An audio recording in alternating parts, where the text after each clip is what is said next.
In the main conference room of the Airbus Industrial Complex in Toulouse, a cold March morning in 1993 would witness one of the most ambitious conversations in aeronautical history.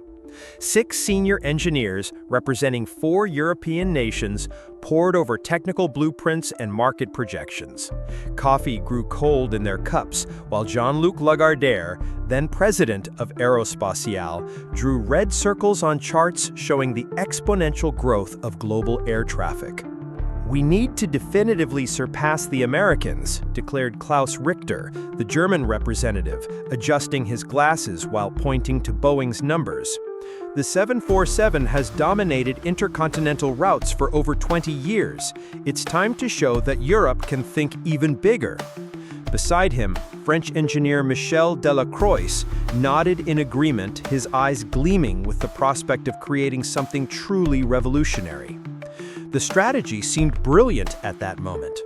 While Boeing was betting on efficiency with smaller, more economical designs, Airbus would take the opposite path. It would build the largest commercial aircraft in history, capable of transporting more than 800 passengers in a single trip. A single London-Sydney flight carrying almost 1,000 people could reduce air congestion and create a new category of travel. However, none of those visionaries imagined they were planting the seeds of modern aviation's greatest commercial failure, a fundamental design problem that would only be fully understood 2 decades later. If you're also passionate about the world of aviation, consider subscribing to the channel and supporting our team. Over the following 5 years, the project initially named A3XX consumed the brightest minds in European engineering. In the hangars of Toulouse, Hamburg, Chester, and Seville, teams worked simultaneously in 24-hour shifts, each group specializing in specific components of what would come to be known as the Superjumbo. The technical specifications challenged all established norms. At 238.5 feet in length and 261.8 feet in wingspan, the A380 would be larger than 2 tennis courts placed side by side. Its height of 78.7 feet equaled an 8-story building. The maximum takeoff weight would reach an impressive 1.27 million pounds, heavier than 3 modern locomotives combined. Innovation was present in every detail. The wings would use a revolutionary aluminum-lithium alloy combined with carbon fiber, reducing weight by 3,300 pounds compared to conventional materials. Each wing would weigh 77,000 pounds and measure 48 feet from root to tip, incorporating fly-by-wire control systems that would automatically adjust aerodynamics during flight. But as engineering advanced, a silent problem grew behind the scenes. Airlines began questioning whether they really needed an aircraft of those dimensions. The development of the propulsion systems represented a separate chapter in the A380 saga. Rolls-Royce and Engine Alliance competed fiercely to provide the most powerful engines ever built for commercial aviation. The result was 2 engineering masterpieces, the Trent 900 and the GP 7000. Each engine measured 12.8 feet in diameter. The Trent 900 generated 84,000 pounds of thrust, equivalent to the force needed to lift 38 automobiles simultaneously. Its front fan, with 36 titanium blades, rotated at 2,500 RPM, moving 2,976 pounds of air per second. Development costs exceeded $6 billion for the engines alone. Each unit cost $25 million and consumed 898 gallons of fuel per hour, enough to fuel 50 family cars for an entire month. The total power of the 4 engines equaled 150,000 horsepower. But this tremendous power began to worry airlines about operational costs. April 27, 2005, Toulouse. At 10:29 a.m., the MSN-001 first A380 prototype began its run on runway 32L, carrying a crew of 6 people and 48,500 pounds of test equipment. Jacques Rosset, Airbus chief test pilot, firmly gripped the controls as the giant accelerated. At 196 miles per hour, he gently pulled back on the stick and watched the impossible happen. 927,000 pounds of metal and fuel lifted off gracefully, defying the laws of physics and materializing 2 decades of European dreams. For 3 hours and 49 minutes, the A380 flew over southwestern France, reaching a maximum altitude of 10,000 feet and a speed of 345 miles per hour. Each second of flight cost $1,200 in fuel and operation. But the investment seemed justified by the historic milestone being written. But while engineers and enthusiasts watched an aeronautical engineering milestone land to much applause and optimism, airlines around the world pored over their spreadsheets. The results of these calculations were very different from the public's enthusiasm.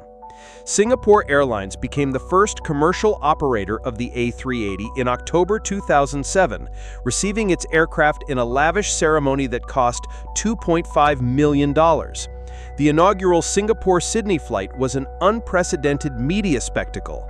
First-class tickets were auctioned for astronomical prices, with an Australian businessman paying $100,000 for a seat. Singapore's configuration offered 471 seats distributed across 3 classes, 12 suites in first class, each costing $250,000 to install, 60 seats in business, and 399 in economy. The interior resembled a flying hotel, with suites equipped with double beds, private showers, and entertainment systems with 23-inch screens. In the first months, occupancy rates exceeded 90%, numbers that apparently validated all of Airbus's optimistic projections. Passengers queued to photograph the spiral staircase connecting the 2 floors, and the world press celebrated the birth of a new era in commercial aviation. However, internal airline reports already indicated growing concerns. Consistently filling 471 seats proved to be a much greater challenge than initial marketing suggested. As more A380s entered operation, the economic reality proved progressively more complex. Each airport receiving the Superjumbo needed to invest between $100 and $500 million in structural adaptations. Heathrow Airport spent $450 million modifying Terminal 5 exclusively to accommodate the A380. Double jet bridges cost $5 million each and needed to be installed in pairs to allow simultaneous boarding on both floors. Fuel supply systems required special pumps capable of transferring 84,500 gallons in less than an hour. Runways needed reinforcement to support 1.27 million pounds concentrated on 22 wheels. Fuel consumption became a crucial issue. On transcontinental flights, the A380 burned 3,170 gallons per hour, enough to fuel 200 family cars. With oil fluctuating between $80 and $120 per barrel between 2008 and 2012, each London-Sydney flight cost $190,000 in fuel alone, requiring at least 400 paying passengers to reach break-even. The numbers began telling a different story from the official narrative. While Europe celebrated its technological giant, across the Atlantic, the world's largest airlines showed growing skepticism. Delta, American, United, Continental, and other American carriers systematically rejected the A380, preferring to invest in smaller, more flexible aircraft. Analysis by American companies revealed a fundamental change in travel patterns. Passengers preferred direct flights to lengthy connections at congested hubs. Point-to-point routes grew 15% annually, while hub and spoke traffic, the model that would justify the A380, expanded only 3% per year. The absence of the American market represented a devastating blow to commercial projections. Approximately 200 potential orders evaporated, equivalent to $89 billion in lost revenue. November 4, 2010 became a date no Airbus engineer could forget. Qantas flight QF32 took off normally from Singapore bound for Sydney, carrying 469 people on board. 6 minutes after takeoff, a deafening explosion shook the aircraft when engine number 2 disintegrated catastrophically. Turbine fragments pierced fuel tanks, cut electrical cables, and destroyed hydraulic systems. Pilot Richard Champion de Crespigny faced 54 simultaneous alarms on the instrument panel, a situation never anticipated in any emergency manual. For 2 hours, the crew fought to maintain control of the aircraft before achieving an emergency landing in Singapore. Investigation revealed catastrophic failure of the Rolls-Royce Trent 900's intermediate pressure disc, caused by a microscopic manufacturing defect that resulted in progressive cracking. The incident cost $139 million in repairs, compensation, and loss of public confidence. Rolls-Royce shares plummeted 5% on the first day, but the impact on the A380's image was even more devastating. The aura of technological invincibility, crucial for a project of this magnitude, had been irreparably shaken. Between 2012 and 2016, the airline industry experienced a silent but profound transformation. Low-cost carriers like Ryanair, EasyJet, and AirAsia grew exponentially, prioritizing operational efficiency over luxury. Smaller aircraft like the Boeing 787 and Airbus 350 offered intercontinental range with 300 to 350 seats, eliminating the need for Superjumbos on most routes. The business model that would sustain the A380, premium flights between mega-hubs, represented only 4% of the global aviation market. The remaining 96% demanded flexibility, frequency, and low costs, exactly the opposite of the European Superjumbo's characteristics. Gradually, the truth emerged with painful clarity. The A380 had been designed for a world that was disappearing, not for the future that was actually arriving. In February 2019, Airbus finally acknowledged the inevitable. Tim Clark, president of Emirates, the last major defender of the model, announced a drastic reduction in orders from 162 to 123. Without this commercial anchor, the program became unsustainable. Production officially ended in December 2021 with the delivery of the last unit, MSN 272, to Emirates. Only 251 aircraft were built against the initial projection of 1,200 units. Accumulated losses exceeded $30 billion. Today, 189 A380s remain active among 12 operators globally, with Emirates being the largest with 116 aircraft in its fleet.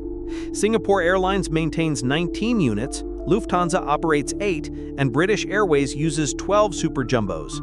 Emirates, the only company still betting heavily on the model, is executing a $5 billion retrofitting program on 110 A380s, planning to keep them flying until the end of the next decade. Recently, Emirates President Sir Tim Clark proposed to Airbus the development of an updated version, the A380neo, incorporating modern technologies like more efficient engines and advanced digital systems. However, Airbus remains skeptical, having converted the A380 production facilities to the A350 program. The problem identified in that 1993 meeting, how to surpass Boeing, was solved not through grandeur, but through understanding that the future would belong to flexibility and efficiency, not monumentality. A lesson that cost Europe more than 20 years and $30 billion to learn.